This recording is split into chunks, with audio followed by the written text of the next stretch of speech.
Hello everyone and welcome to Pete and Vinnie Play. Today we're really excited because it's our first ever Q&A video!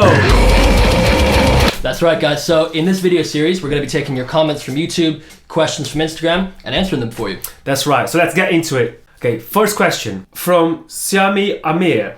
I've been wondering how both of you guys met. Childhood friends? Both of you played so well, it's crazy. Thank you for your question, Siami. Yeah, so basically we weren't childhood friends, but we met about 3 years back at Music University and just bonded over being long-haired rock guitarists basically. Yeah, I think we were like the only two metalheads in the course. Basically went to Music University in London, together, became friends, started talking about Paul Gilbert, playing guitar together all the time. And that was it really, met at Music Uni. Thanks for your question. Next question comes from Claudio. Claudia says, man, you play awesome as always, nothing to say. I would like the setup for this killer sound for my own songs. Do you record by miking the amplifier or by using some external, like Focusrite passing through the DAW with plugins? Lamb of God is one of the most crushing sounds I've ever heard, I love it. Well, thank you for the kind words, Claudio. Cool, so that comment comes from the Walk With Me in Hell cover that we've done by Lamb of God a few months back. So the signal path is really straightforward. It's basically all analog until it reaches the sound interface. So we have the amp going into an ISO cab, which is like an isolated box to make it a lot quieter, you know. And inside that ISO box, we have two microphones, an SM57 and a ribbon mic by SE Electronics. And from the ISO cab, it goes straight into the Universal Audio Apollo Twin, recorded into Logic. So there you go. We love digital plugins as well. There's nothing wrong with that. Obviously, you know, like the impulse responses sound amazing these days. But that's the setup we had when we started the channel. So that's what we use. Thanks for your question. Next question from Arian Michael. Pete, is your Stratocaster scalloped? If so, how did you get a Fender Scalloped? Greetings from Brazil. Greetings from London, man. So my Strat is indeed scalloped, yes. It's right here.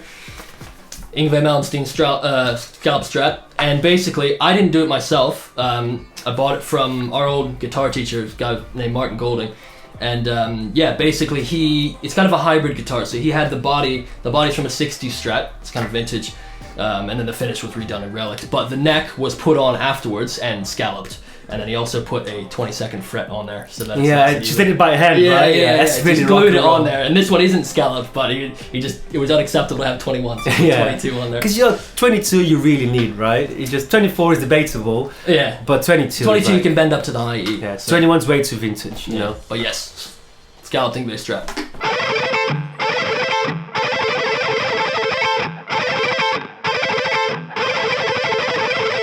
So next question comes from Elric1 on Instagram. When you started chasing after technical chops, did it come easily? Right, that's a very good question, mate. I can honestly say, for me, nothing was easy. Like, nothing at all. Like, when I played, I don't think I had any natural talent for it, you know.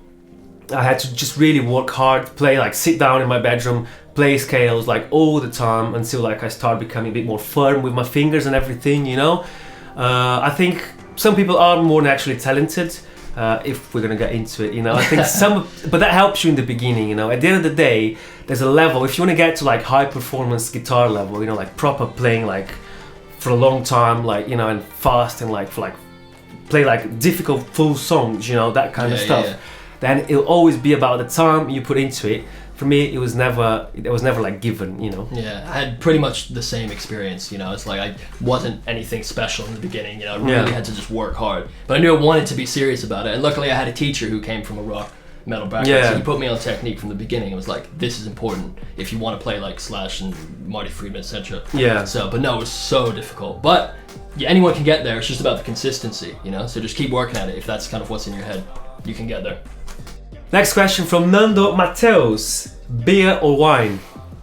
Beer. 100% beer. Always beer. I think I only drink wine when I'm eating something fancy or cooking something fancy. Yeah.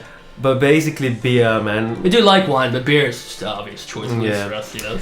Recently we've been getting into this kind of craft beer and stuff, you know, like everyone else basically.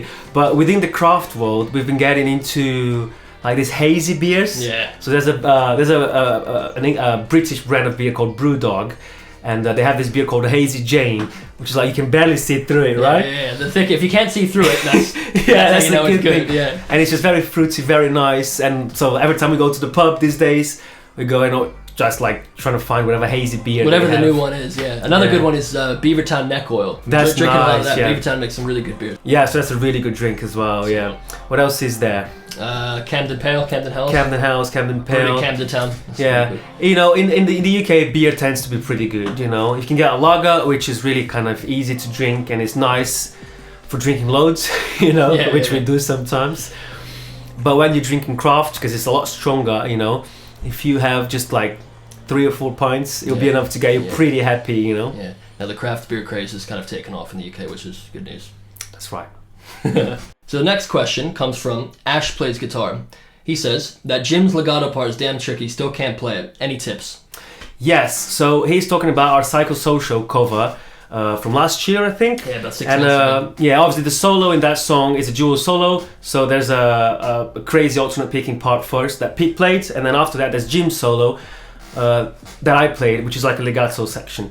So yeah, so that was really hard, but mainly it was super hard because obviously it's fast, it's difficult, but it's really difficult to hear what he's doing. So I even checked the lesson that Jim did online when he teaches the solo, and he says like it's not set in stone, you know, you're just kind of trying to do a thing and come off it on time, you know. So that's exactly what I did. I just, first of all, I tried to work out as best as I could, but it's so fast and like it's difficult to hear in the mix. So I ended up creating like a compromise, like a part that it was like I was happy with, it sounded good, but it was kind of my way of playing it, you know. And then I just practiced it, obviously, loads, you know, like slow, and then made it really nice and round, up to speed. And I played it, and I really pay attention to the drums as well. So, because there's like a drum fill that happens when you know you have to come off it. Yeah, and as long as you end on the right note, you know, I think it ends on a D, I think. It's like a C sharp into a D, if I remember right, and then that's when the solo ends, and then you're done with it, you know. Yeah, so that was like that was a tough one. That's a tough song, man. So keep working at it. Yeah, so dual solo, Mick and Jim, really hard. But keep going, practice slow, create something that you're happy with. You know, it doesn't have to be exact, you know, because Jim would have done a take on it as well. Yeah. You know, and that's it really. So there you go, guys. Thank you for watching this video, and thank you very much for your questions. As you guys know, we love talking to you guys and interacting. So if you liked this video, please let us know so we can do more of them. If you have any more questions for us, anything you want to know, anything you want to chat about, leave us a comment on YouTube, send us a message on Instagram, and if you like this video, please consider subscribing to the channel. So until next time, see ya.